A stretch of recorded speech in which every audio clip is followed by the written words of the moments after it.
My name is Suresh Kumar. Welcome to Kumars.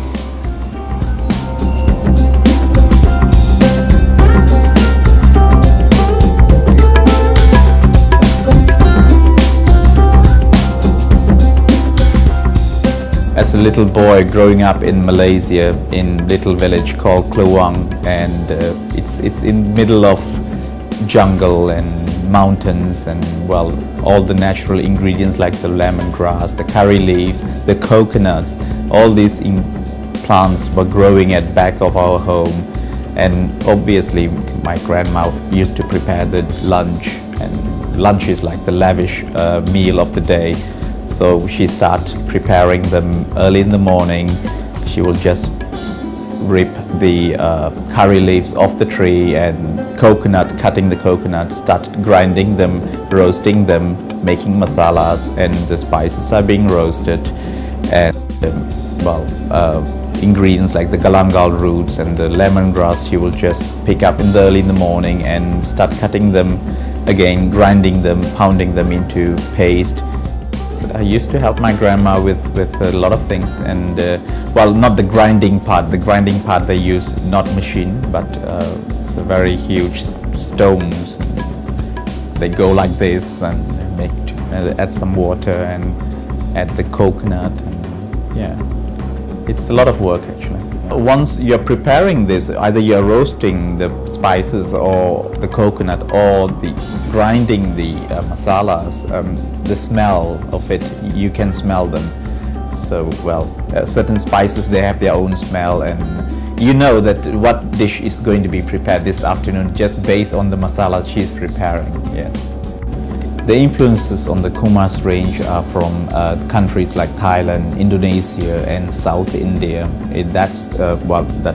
I chose these countries because of my background as well. In Malaysia, of course, the kitchen is South Indian. For the Indian curries and the Indonesian dishes, you would need lots of spices and roots like herbs like galangal roots. You make the paste.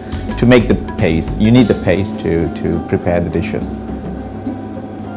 Passion for cooking came actually later stage, because my family was in the business of making spice mixes and for the Indian curries. And at one point I just said, I'm going to start my own business of mine. So I started this spice mix business, and well, on the back of the package it says that you have to add all the fresh ingredients to make the curries or Indonesian dishes or Malaysian dishes. But at one point someone suggested to me that why not add all this all the fresh ingredients, and make it into a ready-made sauce. In my mindset, it's also in the mindset of many Asian cooks, it's like you can't prepare a dish based on ready-made sauces. You have to first do this, and then you add that, and then you add that spices, and then you add this spices, and then you add the meat, and then you slowly build the dishes up, and not just put the meat and mix the sauces and add some water and you just simmer it and you'll have the dish. No Asian will believe that it's possible. Like my grandma would say, that's rubbish. So, well, from that background, I had to do something. I started the business, and well, from there you had to develop into sauces, ready-made sauces. Yeah, so it took some time before I got that. That's the reason why I went back to working as a cook in the restaurant, trying all the curries and in different methods, different ways, and of course testing the taste with the local population, whether they liked it or not.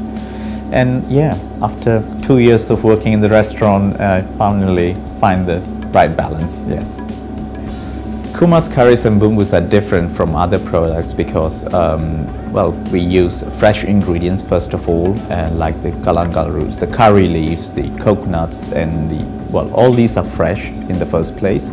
Secondly, the method of preparing is very traditional. Although we use modern big machines to make the paste, but the method to produce it is very traditional. When my grandma would look at it, she would say, hey, this is exactly the way I would make it. So it's very, very traditional. We have an importer in Holland, a friend of mine actually. He imports all the ingredients from Thailand for the Thai kitchen, and from Malaysian and the Indonesian region for the Indonesian kitchen.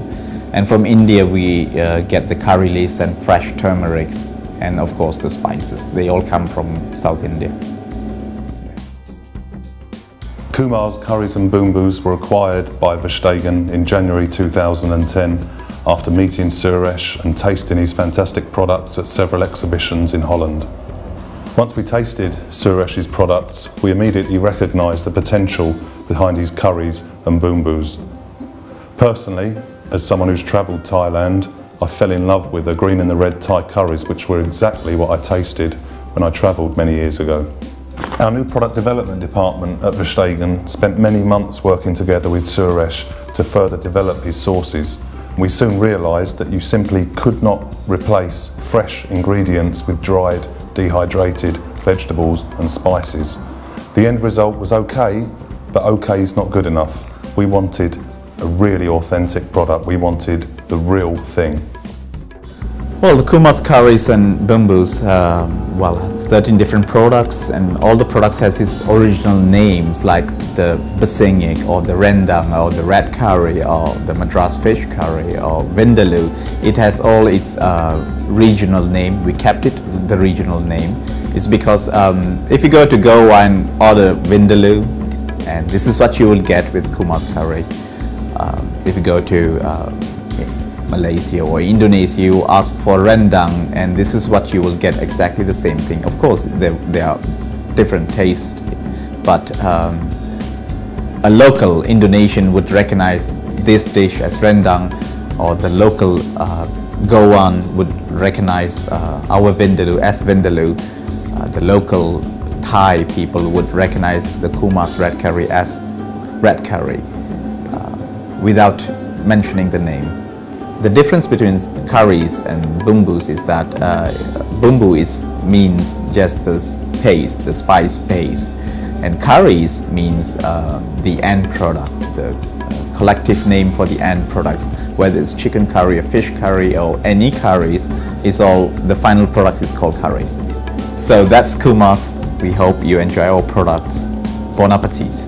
Or we say it in Malaysia, Selamat makan.